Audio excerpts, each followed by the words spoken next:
Depois do caos de Babel, quando a humanidade foi privada de sua unidade e a Torre da Soberba ficou abandonada como um corpo sem vida na planície de Sinar, os povos passaram a vagar desorientados.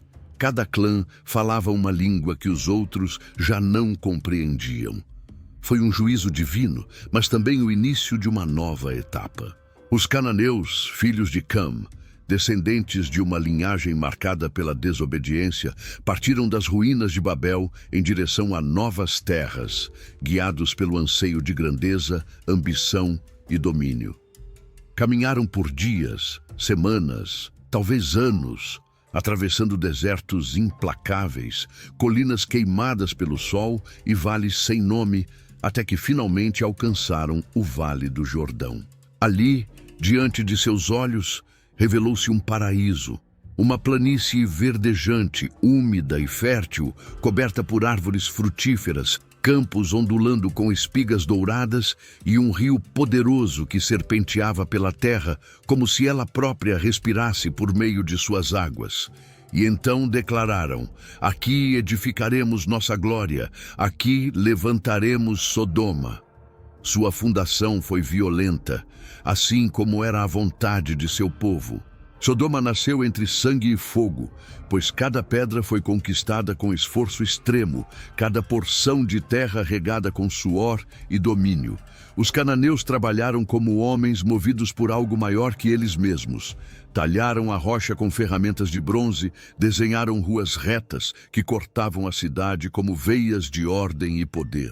Ergueram muralhas altas, espessas e imponentes, como se desafiassem o mundo a tentar atravessá-las. Dominaram a engenharia e construíram canais precisos que levavam as águas do Jordão até seus campos, praças e jardins. A terra parecia obedecê-los, respondendo com abundância.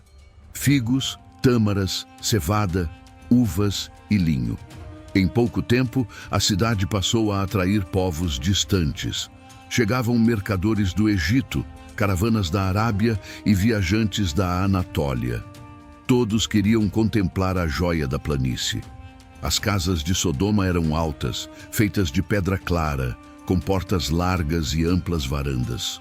Tecidos púrpura pendiam como estandartes ao vento e o aroma de incenso misturava-se ao cheiro do pão recém-assado. Havia fontes esculpidas com cenas mitológicas, jardins suspensos irrigados por canais ocultos e praças onde músicos tocavam harpas, tambores e flautas. À noite, a cidade brilhava à luz das tochas, repleta de danças, música, risos e excessos. Sodoma tornou-se extremamente rica, o comércio era seu coração pulsante. As caravanas chegavam carregadas de ouro, marfim, pedras preciosas, óleos perfumados, vinhos aromatizados e até escravos. Seus ferreiros forjavam armas refinadas. Escultores criavam imagens de deuses com detalhes tão vivos que pareciam respirar. Tecelões trabalhavam linho, seda e couro com habilidade excepcional. Quando chegou o momento de estabelecer um trono, o povo escolheu o mais astuto, o mais carismático e o mais ambicioso entre eles. Bera, o primeiro rei de Sodoma. Jovem, de rosto impecável e palavras sedutoras, possuía o dom perigoso de fazer o imoral parecer justo e o torto brilhar como virtude. Governava com um sorriso encantador, mas por trás dele escondia-se uma corrupção profunda e silenciosa. Sob seu reinado, Sodoma alcançou o auge de sua glória. E também iniciou sua descida às sombras de sua mais sombria decadência. Ao mesmo tempo em que Sodoma se erguia nas férteis terras do Jordão como uma cidade de poder e riqueza, Gomorra foi fundada mais ao sul, à sombra de sua irmã maior, porém com um espírito diferente, mais sutil, mais ornamental, mais embriagado pela arte e pelo prazer. Se Sodoma era uma joia moldada pela força e pela ambição, Gomorra era uma flor venenosa de beleza irresistível. Sua fundação foi menos brutal e mais estética.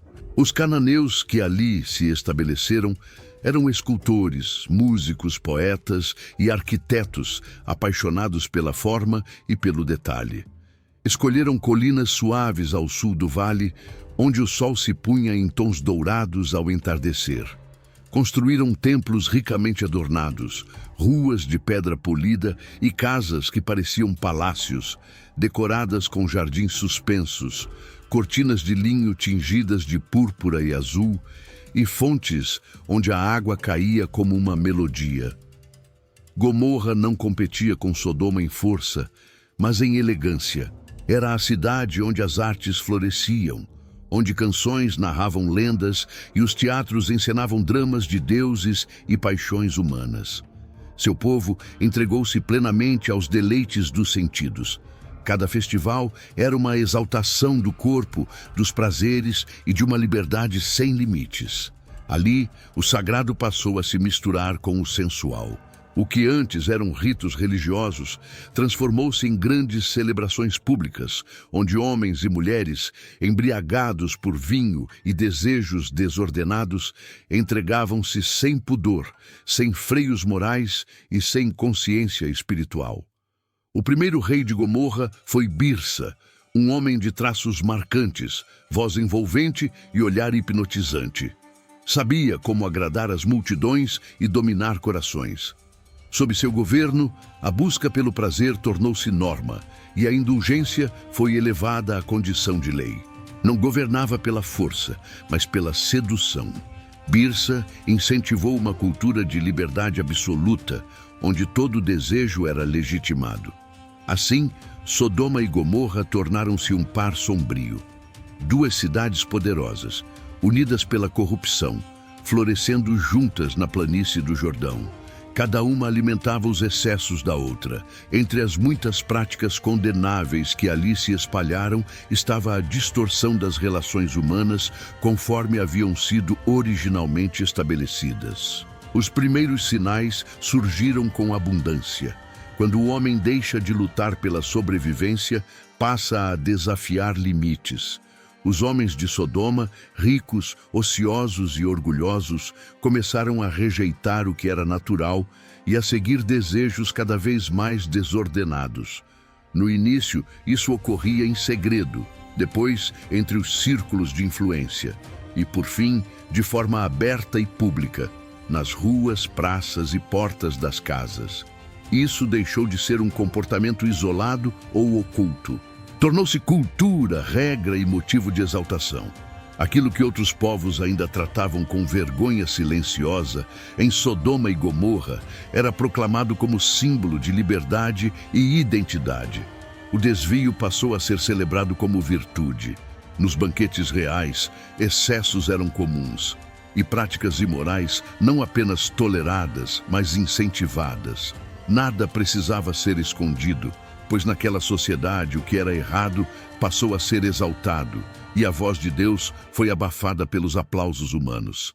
Os templos dedicados a divindades falsas tornaram-se palcos de rituais que profanavam tudo o que era santo.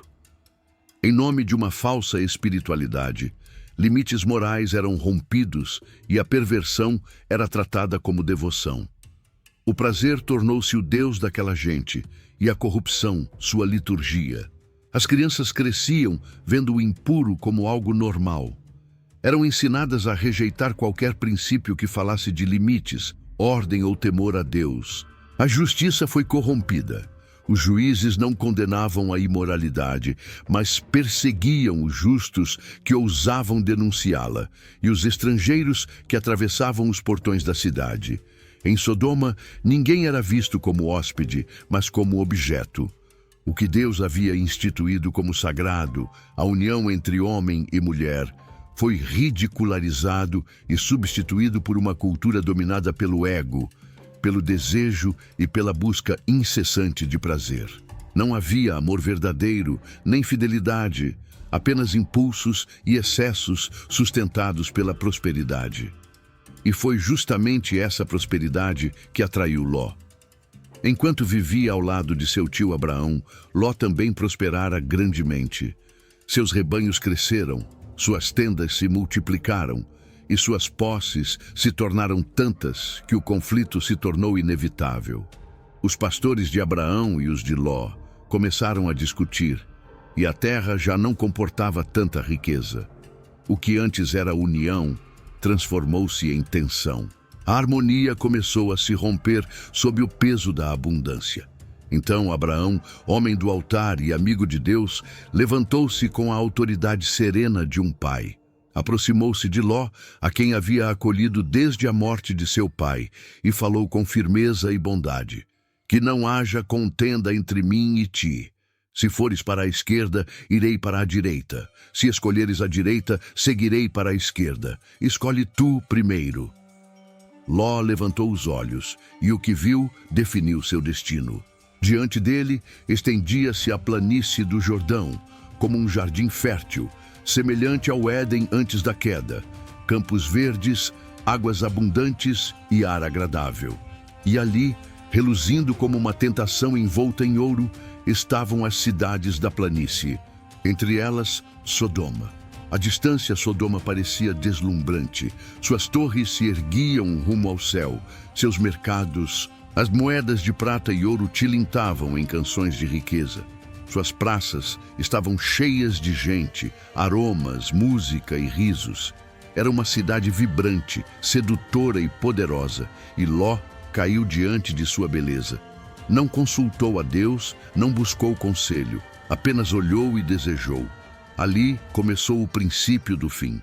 Com passos decididos, Ló separou-se de Abraão e desceu em direção à planície. A princípio, armou sua tenda perto de Sodoma, apenas perto, à margem.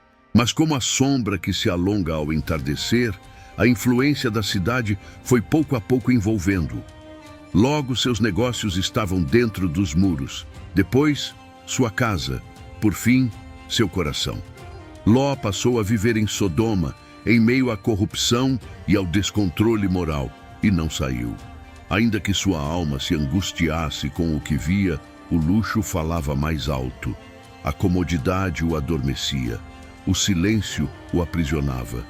Buscou prosperidade sem considerar as consequências que essa escolha traria sobre sua família. Cego pela abundância, seguiu seu caminho sem pensar no futuro dos seus. Ali, no meio daquela cidade corrompida, Ló criou suas filhas, jovens inocentes, formadas na fé de seu pai, mas expostas diariamente à escuridão de Sodoma. Elas viram a perversão com os próprios olhos, ouviram os gritos que rasgavam as noites e presenciaram rituais impuros praticados à luz do dia. Caminharam por ruas onde o pecado não se escondia, mas era celebrado com orgulho. Cresceram num lugar sem altar, onde o nome de Deus era desprezado e o sagrado havia se tornado uma lembrança distante. Apesar disso, as filhas de Ló foram prometidas em casamento a 2 homens de Sodoma. Eles, porém, não temiam a Deus. Eram frutos daquela cidade, moldados por seus valores. Talvez não participassem dos piores excessos, mas não eram justos, nem obedientes ao Deus de Abraão. Assim, seguia a vida em Sodoma e Gomorra. A cada dia, essas cidades afundavam mais profundamente numa rebelião aberta e consciente contra Deus. Mas isso não passaria despercebido. O Altíssimo, que fora paciente, que observara em silêncio, ouviu o clamor. Um clamor que subia da terra como fumaça amarga. O grito dos oprimidos, dos justos desprezados e da inocência violada chegou até o trono do céu. E então, o juízo foi determinado. Antes que o fogo descesse, Deus decidiu visitar seu amigo Abraão. No calor do dia, enquanto o patriarca estava sentado à entrada de sua tenda, o Senhor apareceu acompanhado de 2 mensageiros celestiais. Abraão os viu, correu ao encontro deles e os honrou, sem saber que ouviria ali uma sentença que faria seu coração estremecer. O clamor contra Sodoma e Gomorra é grande, disse o Senhor, e o seu pecado é gravíssimo. Descerei agora para ver se de fato consumaram sua maldade. Abraão estremeceu. Pensou em seu sobrinho Ló, em sua família, na possibilidade, ainda que remota, de existirem justos em meio àquela escuridão. Com lágrimas na alma e voz trêmula, intercedeu: destruirás o justo com o ímpio, Senhor. Se houver 50 justos, destruirás a cidade? E Deus respondeu: se eu encontrar 50 justos em Sodoma, pouparei toda a cidade por amor a eles. Abraão insistiu: e se forem 45, 40, 30, 20, 10? E a resposta permaneceu a mesma: se houver 10 justos, pouparei. Mas em toda a extensão de Sodoma e Gomorra não se encontrou sequer essa pequena luz. A maldade havia contaminado tudo. Até os noivos das filhas de Ló zombaram do aviso de salvação. Então, os 2 anjos partiram rumo a Sodoma. Desceram das alturas com aparência de homens, portadores do juízo de Deus. A cidade ainda cantava, ainda ria, ainda se deleitava em seu pecado, sem saber que sua última noite havia começado. Quando chegaram, Ló estava sentado à porta da cidade. Não era por acaso. Ele exercia ali sua função como juiz em meio a uma geração perversa. Ao vê-los, algo dentro dele se moveu. Levantou-se de imediato, inclinou-se até o chão e insistiu para que fossem à sua casa. Eles aceitaram o convite e entraram. A porta foi fechada atrás deles e a noite caiu sobre Sodoma como um manto pesado e silencioso. Mas o caos estava prestes a se manifestar. Não demorou muito. A notícia espalhou-se como fogo em palha seca. O alvoroço espalhou-se rapidamente. Haviam chegado forasteiros, homens diferentes. Os rumores despertaram a corrupção adormecida da cidade. De todos os cantos, de casas, becos e ruas sem freio moral, começaram a se reunir homens jovens e idosos. Os habitantes de Sodoma cercaram a casa de Ló como uma multidão dominada por desejos desordenados. Bateram à porta, gritaram e exigiram: onde estão os homens que entraram em tua casa esta noite? Traga-os para fora. A perversão já não se escondia. Agora exigia passagem, queria invadir até o lar do justo. Ló saiu desesperado, fechou a porta atrás de si e enfrentou a multidão com o coração acelerado. Peço-vos, meus irmãos, não façais tamanha maldade. Em um gesto extremo, confuso e trágico, influenciado pelo ambiente que o cercava, Ló tentou apaziguar a multidão, oferecendo o que não deveria jamais ter sido oferecido. Mas os homens de Sodoma rejeitaram sua proposta. Não buscavam correção nem limite. Tomados pela violência, gritaram: afasta-te, este estrangeiro quer nos julgar. E avançaram contra Ló. Nesse momento, o céu interveio. Os mensageiros abriram a porta, puxaram Ló para dentro e, por um ato de autoridade divina, a multidão foi atingida por confusão e cegueira. Desorientados, tateavam sem rumo, tropeçavam e gritavam. O tempo da paciência havia chegado ao fim.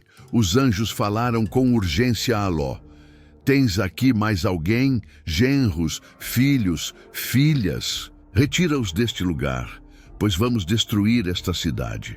O clamor contra ela subiu até o céu, e o Senhor nos enviou para executar o juízo. Ló correu até seus genros, prometidos às suas filhas, e suplicou: levantai-vos, saí daqui, porque o Senhor destruirá a cidade. Mas eles zombaram, pensaram que fosse brincadeira e não acreditaram.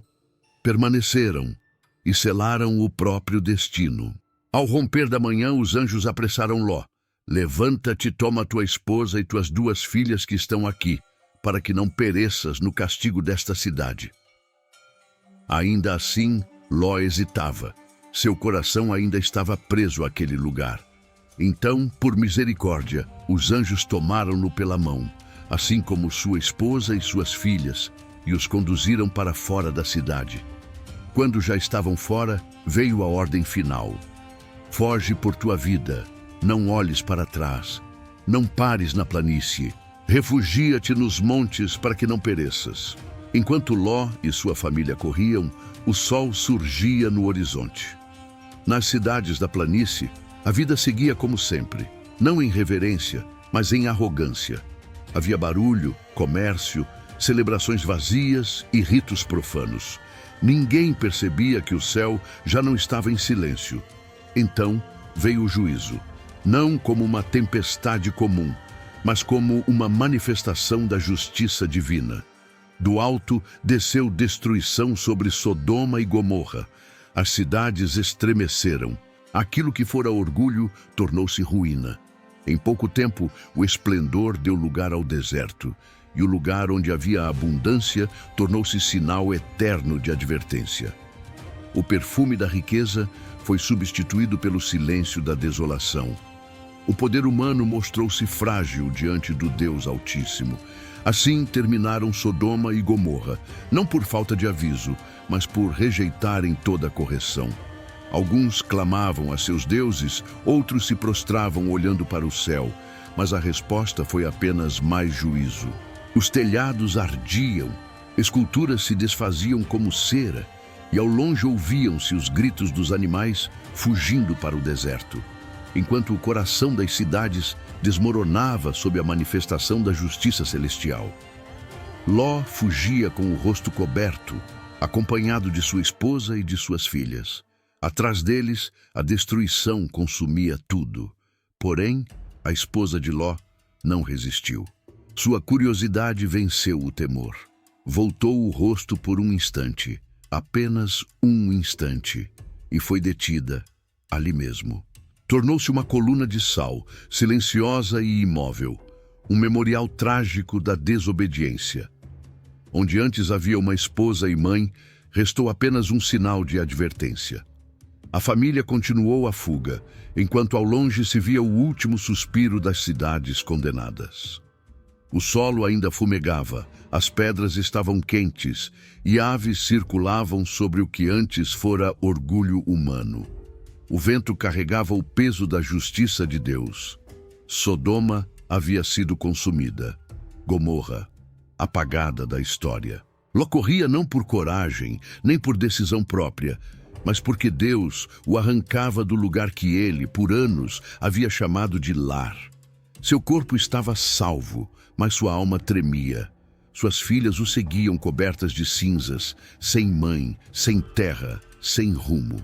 Eram os últimos sobreviventes daquele juízo. Chegaram a Zoar, uma cidade pequena poupada das chamas. Ali não caiu fogo do céu, mas o temor permaneceu. Ló não encontrava descanso. Seus sonhos eram perturbados, sua consciência pesada.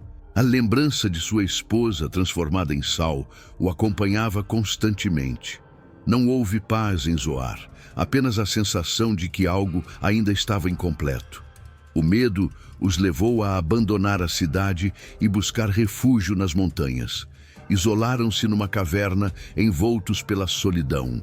O frio, o silêncio e a ausência de esperança os cercaram. As filhas de Ló, moldadas por anos vivendo em Sodoma, carregavam marcas profundas daquele ambiente. Embora tivessem escapado do juízo, as consequências do passado ainda habitavam seus pensamentos. Naquele isolamento, tomaram decisões erradas, fruto de uma compreensão distorcida e de um coração ainda não restaurado. Dessa história nasceram dois povos, Moabe e Amon, cujos descendentes, ao longo das gerações, se tornariam conhecidos por sua oposição ao povo de Deus e por práticas que o Senhor condenava. Assim, o pecado que havia sido julgado nas cidades não desapareceu por completo. Encontrou abrigo em escolhas equivocadas e se prolongou na história. E assim, ficou registrada uma lição severa.